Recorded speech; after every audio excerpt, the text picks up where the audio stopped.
The organizational climate within the company at the moment when we started was a little bit dispersed. A lot of people were forming groups, but not necessarily groups that would help each other.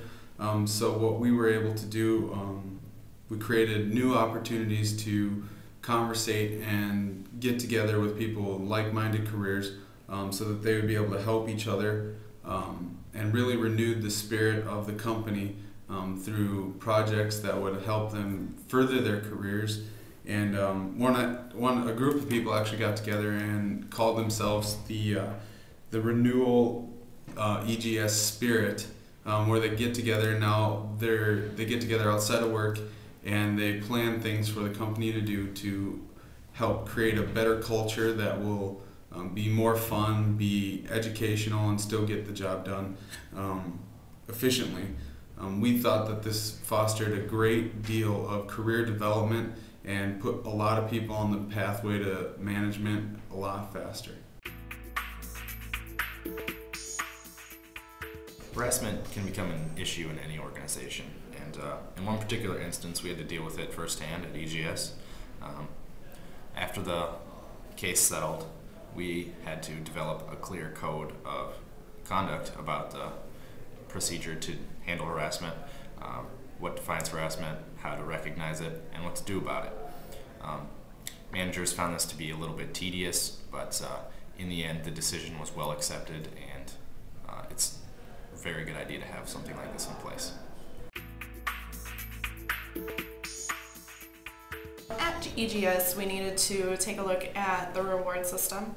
There are plenty of intrinsic rewards happening at the company currently, but as the consulting agency, we felt that EGS needed to implement an extrinsic reward system. The extrinsic awards entice employees to recommend more external colleagues, which allows EGS to hire more qualified people while giving their employees an incentive for bringing in new hires. The system increased the employee morale and has allowed EGS to obtain and recruit, again, the best employees within the industry.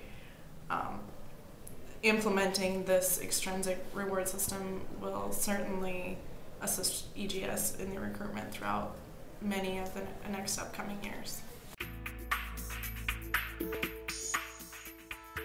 EGS would have not gotten to the place it is today without the use of ethics.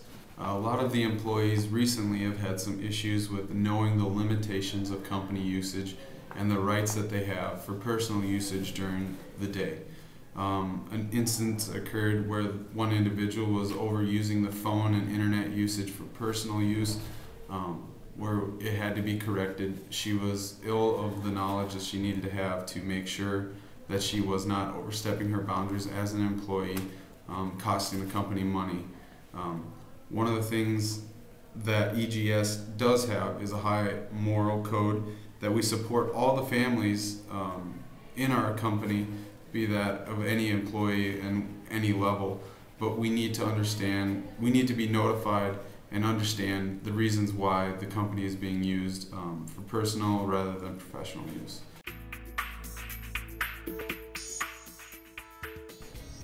Employee personal life is very important at EGS. We don't want to cross over boundaries to make people feel uncomfortable, but we also want to go as far as needed to make sure that employees are safe in the workplace. We had an instance where an employee attempted suicide, and we had to deal with this firsthand. The reaction to the situation was that we established an employee assistance program, and this was put in place to help employees in need, resolving personal issues, if they needed hospitalization for certain mental issues or other personal issues that they were encountering. These could be anything from short-term services like counseling to long-term services over their career at EGS, but overall the implementation of this program was necessary.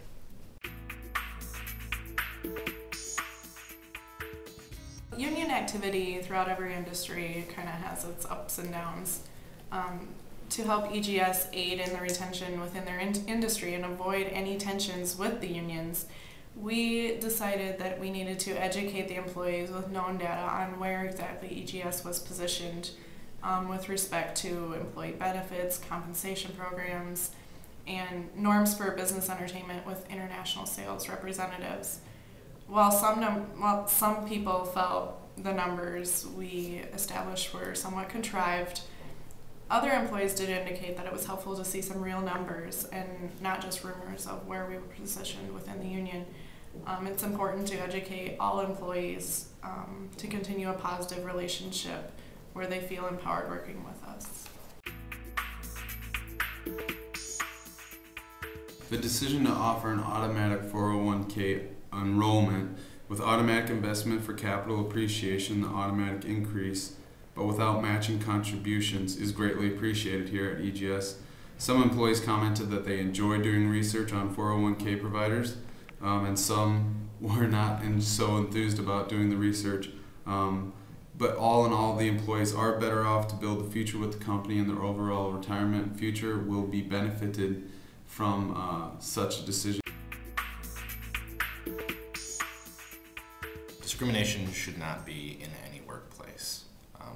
As one of our decisions, we came to find that training is a great way to avoid certain situations involving discrimination. We not only trained the managers, but we trained as many employees as we could for a trial period, and eventually we're going to implement the program company-wide.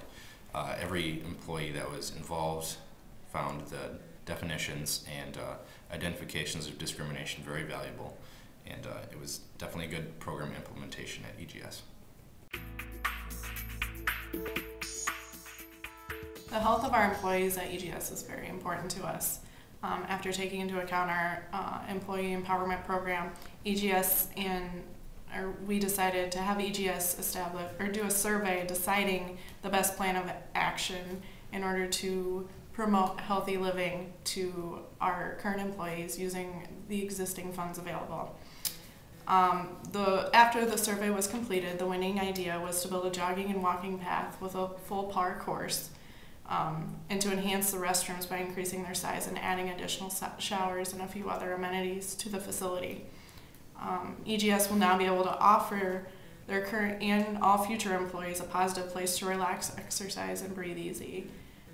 We saw this as a way to increase employee job satisfaction. Perhaps the worst decision EGS made this year was to ask and encourage its lowest performers to gently leave the company. Some of the performers left the company, while the extreme poor performers remain on, causing widespread confusion in the company whether or not people should leave or should not leave. This should not have been done. The company should have mentored and retained the employees. It's going to cost a lot more to hire the employees that need to be replaced than it would have to have retained and mentored them. Encouragement is usually better than layoffs, certainly less of an expense. Designing and implementing our training program for lifelong learning has been well accepted at EGS. There's been some ambiguity, however, between how the training relates to advancing careers. So we'll continue to develop this program into the future, and we'll find a way to make it more relevant to career paths. The issue of generational diversity is huge in every workplace, but especially in EGS. We've been finding that more of each generation just tends to stay with each other. The Gen Xers and Gen Yers tend to be in their own areas, while the older generations tend to be in their own areas, and we're really not seeing a lot of co-generation decisions being made within the company. So in order to clear up the diversity, groups were created throughout EGS of 4 to 6 people, half from the younger generations and half from the older generations. In order to break the ice, so to speak, lunches were used, and groups were supposed to identify how each generation could help out the other generations. The cooperation between the generations has actually been proven to be beneficial throughout the company and for each of the generations. And a social network is currently being set up at EGS as a collection tool. This will be the first of many and many more new projects that will be done with the use of multi-generations.